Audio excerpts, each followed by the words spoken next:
Brewers Cubs, AmFam Field, 9-3 the final. Good guys.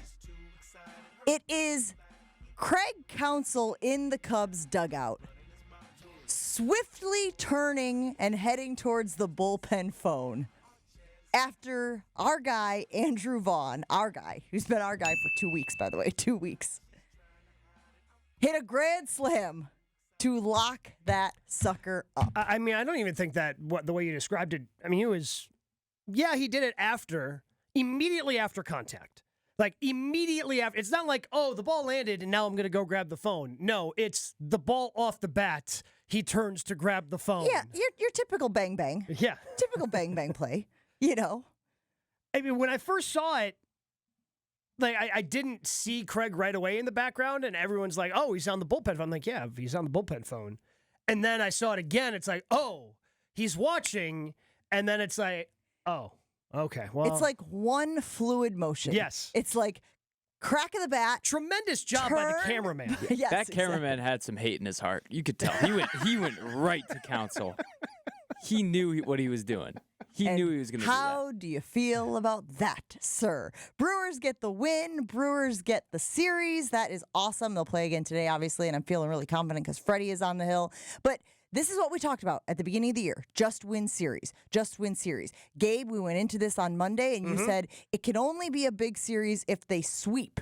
Brewers obviously won the first game, so they were the only team in position to do just that. But today, it feels big considering the standings. When you consider you're going head-to-head and you have a 2-game lead on the Cubs, could push it to 3 with a win today, it feels significant, no? Yeah, if you can close it out and go for the sweep. Like, right now, it's a really good series. Right now, it's a really good series. It could be a great series if you go out and win today. Because, again, you go out and if the Cubs are able to pull this one off today, all right, then it's just a 1-game lead going into tomorrow. But if you're able to push that to 3, and then on top of that, just continue to try to put that gap between the two of you in the overall season series just between the two, heading into the 5-game set that they've got coming up in August down there in Wrigley, like, that's huge too. Because you never know how this is going to end up. But if you end up with that tie, you want to have the tiebreaker. There's no game 163 like we had back in 2018. Go down to Wrigley, win games 163, and continue the roll. No, that does not exist this year. So winning that head-to-head tiebreaker, just in case you end up tied at the end of the year, would be huge. Well, and we talked earlier this week. If you missed it, you can find all of our shows on the ESPN Wisconsin app. We talked earlier this week about how you got to make hay in these head-to-heads. Again, remedial. This is 0-0-1. But the Cubs have one of the easiest schedules in the second half of the season. I think we compared it. They have like the, 27th? They've got a much easier schedule than the Brewers. That's the only thing I specifically remember. And Brewers the Brewers are middle of the pack. 16th, I think I remember it being. And the Cubs were like way, way, way down the list as far as difficulty goes. They had the 27th most difficult schedule remaining. The more the Brewers win, they got 5 against the Brewers. That winning percentage is going to keep going up. It's a very good point. Maybe they've climbed up to like 26th and 25th after all these Brewers wins. So there is that, and of course it is you got to continue to win series. But the way this team is playing right now, we had talked about how the game went with the Miz on the mound and him bouncing back, and Christian Yelich saying it was his favorite start by the kid so far because of the way he handled the adversity.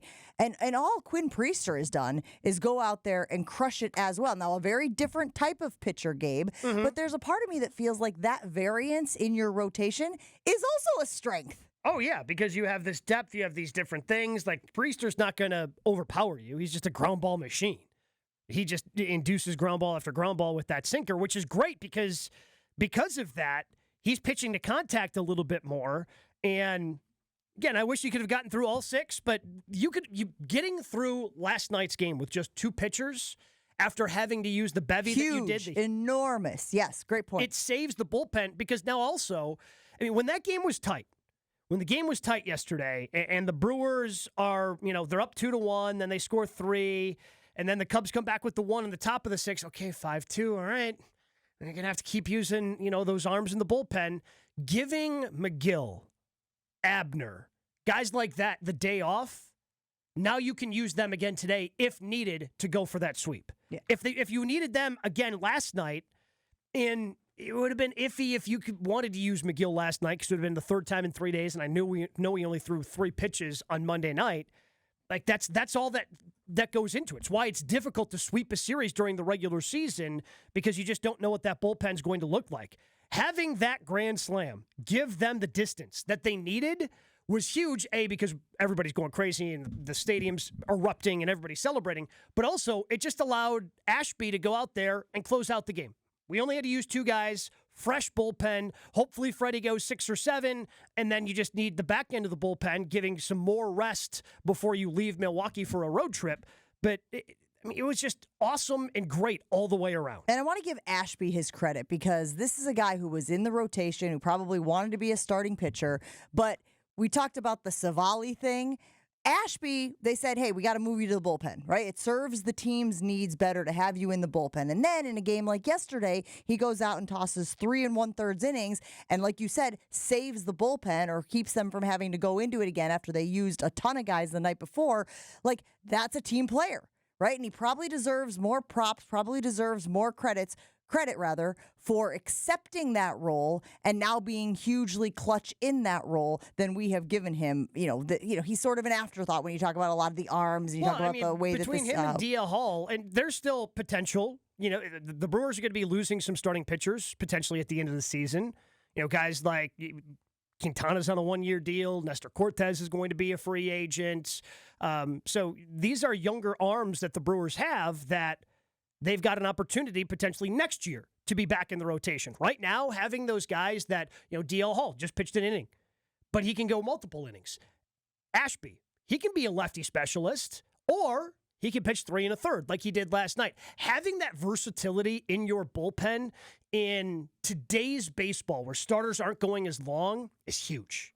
It's just big to have that versatility, and it goes unnoticed a lot because bullpen, unless you're the closer, and maybe you're a setup guy that's got a sexy pitch, a lot of the bullpen guys don't get a lot of credit, don't get a lot of attention. But the way that the Brewers have their bullpen set up, it's why it's such a strength of this team. All right, we have waited long enough to laud, obviously, the king of Milwaukee right now, one Andrew Vaughn. I put together my Vaughn power rankings last night. Andrew was above Veronica. Andrew was above Ricky. Andrew was above Vince, and Andrew was above Mo. I did hear from a lot of you who said, where the hell is Greg? And I thought, that's on you. That's on you. You overlook Greg Vaughn. That's fine. But I mean, it's on me. I'll wear it. You should wear it.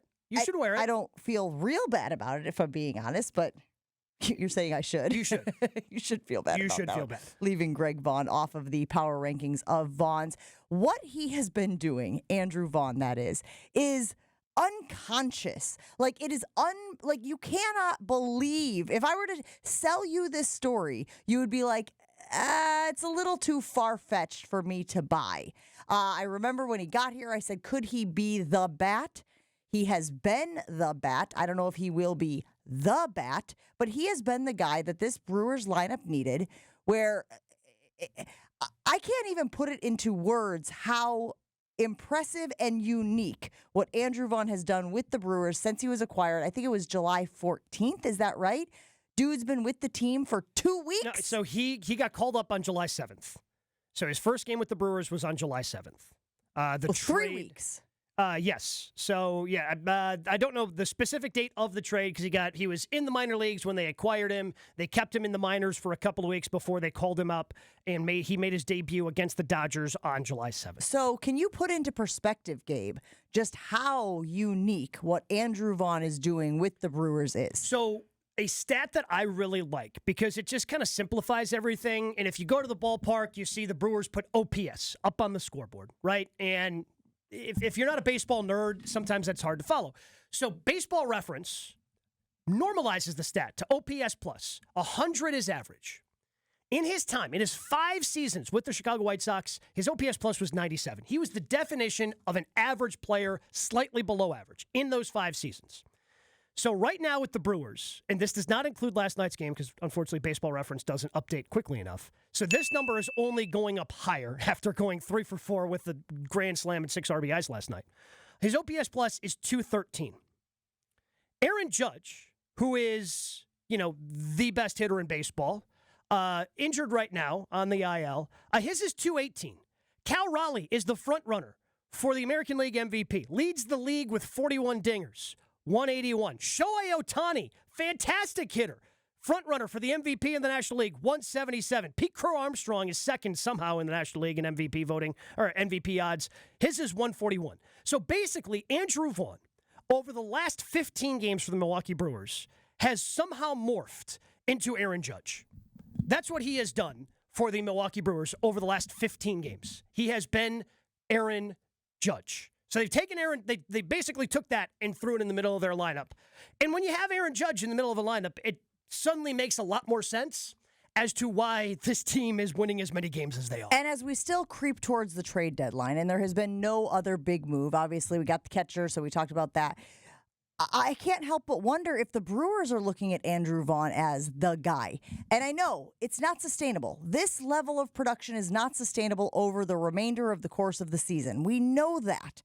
But is it possible, Gabe, that they are looking at him going, well, he has been everything we could have wanted and asked for and dreamed of, and therefore we are more comfortable standing pat at the trade deadline? I wouldn't be. And again, like you said, this is not sustainable. I mean, you hope he doesn't go all the way back to what he was with the White Sox. Maybe he levels off to what he was doing in the 16 games where he was in the minor leagues, hitting 260, a slugging of 838, which would be a number that would lead this Brewers team because they don't have that power. So I would still be looking to add a bat because why not? And then maybe, again, he's not going to continue to be Aaron Judge. Maybe he levels off and falls down to something else. And the Brewers know that he's not going to continue to be Aaron Judge. So why not? What's better than having Aaron Judge in the lineup? How about having Aaron Judge and 𝘂𝘃𝙀𝙀 in the lineup? Especially in the playoffs when pinch hitters are so pivotal. Oh, yeah. No team has ever said we have too many good bats. Oh, hey, Will. Hey, How's guys. it going back there? Doing good. How are Joshy you? out today, Chewy out today, Will holding it down behind the glass. That's a great point. Nobody is... What's wrong with having bats? What's wrong with having a couple of guys who can hit the ball out of the ballpark? And I agree with your point on its premise. But my question to you is there a chance that the Brewers are looking at it going, this has worked out way better than we thought it would? Or maybe they would say, this is how we thought it would work out. We knew that this guy needed a change of scenery. We knew he was a top draft pick. There are zero people in that front office that went, because if they thought that they traded for Aaron Judge, he's not going down to AAA. They're calling him up right away. He's in the lineup immediately. Do you think that what he has done, Andrew Vaughn, gives them more confidence if, that's a big if, they aren't able to pull the trigger and swing the deal for Suarez? He helps them feel good about the team, certainly. But especially as numbers driven as the front office can be, they know this isn't sustainable. Because again, there's only one guy in baseball who can do this. And Andrew Vaughn has shown over 5 years he's not Aaron Judge. So, yeah, again, hopefully he levels off. And it's still going to be much, much better than whatever he was with the White Sox. But you're still going to need more help. You're still going to be having another bat in the lineup. Go get somebody.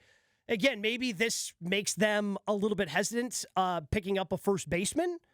I know Ryan O'Hearn has been a name that's been floated out there from the Baltimore Orioles, and O'Hearn is a left-handed bat, and he basically only plays first base. Yeah, you can throw him in the outfield, but the Brewers have done that at times with putting a subpar outfielder in and try to get at bats.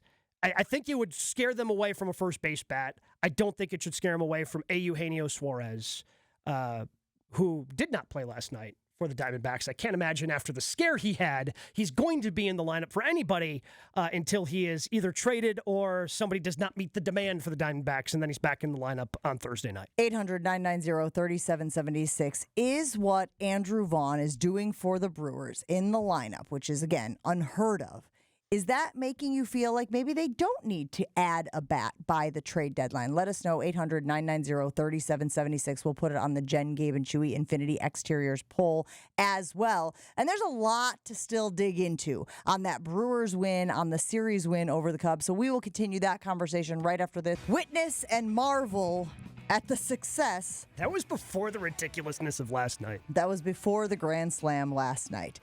I was folding clothes, watching the game. That's what I tend to do, try to get some chores done, because Sure. I'm always multitasking, right? We're always multitasking over here.